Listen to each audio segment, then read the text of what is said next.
Praise the lord. యేసుక్రీస్తు నామములో మీ అందరికీ శుభాది వందనాలు చెల్లించుకుంటున్నాను. యేసే మార్గం మా కార్యక్రమం ద్వారా ఎంతమంది అయితే ప్రతిరోజు ఉదయకాల వాగ్దానం సిస్టర్స్ అండ్ బ్రదర్స్ ప్రతి ఒక్కరు దేవుడు మిమ్మల్ని మీ కుటుంబాన్ని దీవించి ఆశించును గాక. మీరందరూ హ్యాపీగా ఉండాలని మనసారా కోరుకుంటున్నాను. మీ పరిస్థితులు మీ కుటుంబంలో అనేక అద్భుతాలు దేవుడు జరిగించాలని, మరి మీ జీవితంలో ప్రతి ఆటంకాలు తొలగించాలని మనసారా కోరుకుంటూ, మరి ఈ రోజు దేవుడిచ్చే వాగ్దానం ఏంటి తెలుసా అండి? మరి యోబు 42వ అధ్యాయం 12వ వచనంలో దేవుడు సెలవిస్తా ఉన్నాడు. కాబట్టి ఈ రోజు ఏమని మాట్లాడుతున్నా, యోబు మొదట ఆశీర్వాదము కంటే మరి అధికముగా ఆశీర్వదించెను. హల్లెలూయా. చూడండి, దేవుడు చివరి ఆశీర్వాదం ప్రారంభం కంటే గొప్పగా ఉంటుంది కదండి. హల్లెలూయా. అంటే మొదటి ఉన్న ఆశీర్వాదం కంటే ఇప్పుడు ఇచ్చే ఆశీర్వాదం ఎలా ఉంటుందంట? గొప్పగా ఉంటుందంట అండి. అటువంటి గొప్ప ఆశీర్వాదం దేవుడు ఇవ్వబోతుంది నీకు. హల్లెలూయా. మరి నువ్వు ఊహించలేవంట అండి. ఎందుకంటే యోబు చివరి దినములు చూసిండు. అతని మొదటి దినముల కంటే ఎక్కువ ఆశీర్వాదం, ముందే ఆశీర్వాదం ఎక్కువ యోబుకి. ఇంకా దేవుడు ఏం చేసిందంట అండి? మొదట ఇచ్చిన దానికన్నా ఇంకా రెట్టింపు ఆశీర్వాదము యోబుకి ఇచ్చిందంట. ఈరోజు నా ప్రియ సహోదరులు, ఇది గొప్ప ఆశావాక్యం కదండి. అంటే మనకు కూడా ఆశ కలుగుతుంది.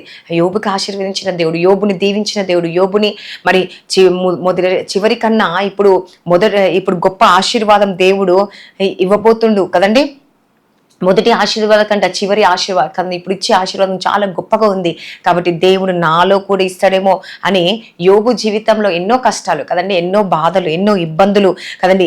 కానీ అతని అక్కడనే వదిలిపెట్టలే దేవుణ్ణి కదండి. ఏ విషయంలో విడిచిపెట్టలే. చివరి వరకు తన జీవితాన్ని మరింత గొప్పగా చేసుకున్నాడు. హల్లెలూయా. గొప్పగా మార్చుకున్నాడు. దేవునికి ఇష్టకరంగా, దేవునికి నమ్మకంగా, దేవునికి యథార్థంగా ఉన్నాడండి. ఈరోజు నీ లైఫ్ ఎలా ఉందండి?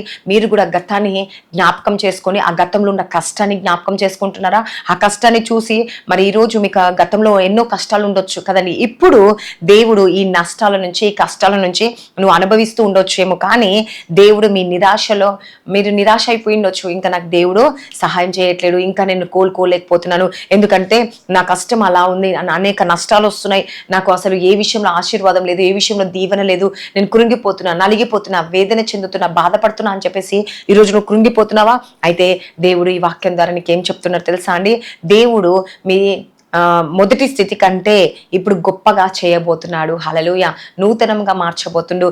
దేవుడు నీ జీవితాన్ని ఆలస్యం చేస్తున్నాడేమో యోబులాగా. ఈరోజు యోబు కూడా ఎన్నో శ్రమలు, ఎన్నో బాధలు, ఎన్నో నిందలు, ఎన్నో అవమానాలు అనుభవిస్తూ కూడా దేవుని విడిచిపెట్టలేదండి.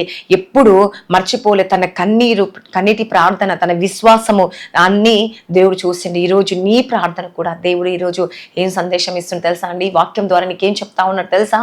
ఈరోజు నీ ప్రార్థన, నీ విశ్వాసం, నీ కన్నీరు దేవుడు విన్నాడంట. హల్లెలూయా. నువ్వు భర్త కొరక, పిల్లల కొరక, అప్పుల కొరక, లేకపోతే శాంతి లేక, సమాధానం లేక, బిజినెస్ కొరక, ఏదైనప్పటికీ కదండి, మరి ఏ విషయంలో నువ్వు ప్రార్థిస్తున్నావో నీ ప్రార్థన దేవుడు ఆలకించబోతుంది. ఎందుకంటే యోబు లాంటి సహనం మనకు ఉంటే, యోబు లాంటి ఆశీర్వాదం నీకు కావాలనుకుంటున్నావా?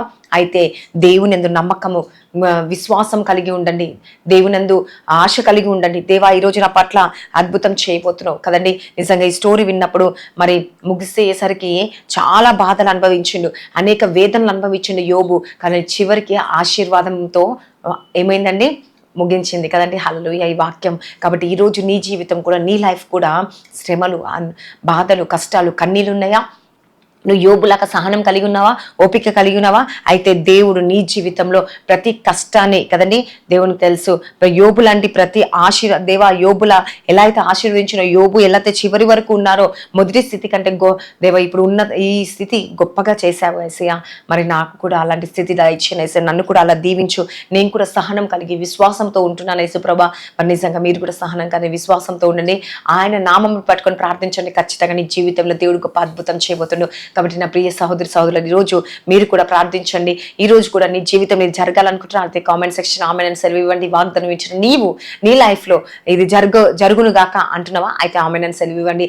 అవునేసి ఈ రోజు నా లైఫ్ లో జరగబోతుంది. యోబులాగా నేను కూడా సహనం కలిగి ఉండాలి. అటువంటి విశ్వాసం నాలో కూడా దయచేనేది నువ్వు ప్రార్థిస్తే దేవుని పట్ల అద్భుతాన్ని జరిగించబోతున్నాడు. కాబట్టి ఈ వాగ్దానం దేవుడు దీవించి ఆశించును గాక.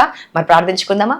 స్తోత్రం పరిశుద్ధ ఆత్మన యేసుప్రభ. ఎంతమంది బిడ్డలైతే యేసయ్యా ఈ రోజు ప్రార్థిస్తున్నారు యేసుప్రభ, ఈ రోజు నమ్మకం కలిగి విశ్వాసం కలిగి ఉన్నారు ఏసయ్య. వారందరినీ జ్ఞాపకం చేసుకుని వారి జీవితంలో వారి కుటుంబంలో గొప్ప అద్భుతం వారు చూడునుగా, ఆశ్చర్యం చూడునుగా ఏసయ్య. నువ్వే సహాయం దయచిన వారి కష్టం వేదన బాధ తీసివేయండి యేసుప్రభా. ఈరోజు యోబులాగా మేము కూడా విశ్వాసం కలిగి సహనం కలిగి అటువంటి నమ్మకం యథార్థత కలిగి మేము ఉండాలి. మా కష్టాలు మా బాధలు ఇబ్బందులు ఇరుకులు అన్నిటి నుంచి విడుదల కలిగజేసి యోబులాగా మమ్మల్ని ఆశీర్వదించబోతున్నాం. మొదటి స్థితి కన్నా దేవా ఇప్పుడు ఉన్న స్థితి గొప్పగా మమ్మల్ని చేయబోతున్నాం వేసే. మేము నమ్ముతున్నాం వేసయ్య. నిజంగా ఈ రోజు ఎంతమంది కామెంట్ సెక్షన్ రిక్వెస్ట్ పంపిస్తున్నారో ఆమె నన్ను సెలవిస్తున్నారో వారి జీవితంలో గొప్ప అద్భుతం వారు చూడునుగా యేసుప్రభా. మేలు జరిగించండి. ప్రతి ఒక్క ఆటంకాలు తొలగించి నువ్వే సహాయము దయచేసి ప్రతి ఒక్క కుటుంబాన్ని దీవించి ఆశించి పోషించి సంరక్షించి ఈరోజు ఎంతమంది బర్త్డేస్ మ్యారేజ్ జరుపుకుంటారో వారి సమస్యలన్నిటి నుంచి విడుదల కలగచ్చండి. సంవత్సరం అంతా నీ దీవెన ఆశీర్వాదం దయచండి యేసుప్రభా. ప్రతి ఆటంకాలు తొలగించండి యేసుప్రభా. ప్రతి శోధన తప్పించండి యేసయ్య. నేను ప్రతి అనారోగ్యం బలహీనత కొట్టి ఎంతమంది ఎగ్జామ్స్ రాస్తున్నారు ప్రిపేర్ అవుతున్నారు వారందరినీ జ్ఞాపకం చేసుకోండి. ఫస్ట్ క్లాస్ పాస్ అవుట్ ఒకసారి మంచి కాలేజ్ సీట్ వచ్చేటకు సహాయం చేయించండి. ప్రమోషన్ కొరకు జాబ్ కొరకు వెయిట్ చేస్తున్న వారు దయచేనేసా. ఈ రోజు మ్యారేజ్ ఒకటి సహాయం చేయాలి. సెటిల్ దయచేనేసా. గర్భఫలం లేని భార్య భర్త సమస్యలు కోర్టు కేసు అన్నిటి నుంచి విడుదల కలిగించండి. రక్షణ భాగ్యం దయచేయండి. కుటుంబ సమస్యలు బంధకాలు ఇబ్బందులు ఇంకా ఏ ఆలోచన కలిగిన ఆలోచన అన్ని నెరవేర్చమని నజరేయుడైన యేసుక్రీస్తు నామంలో అడుగుచున్నాను తండ్రి.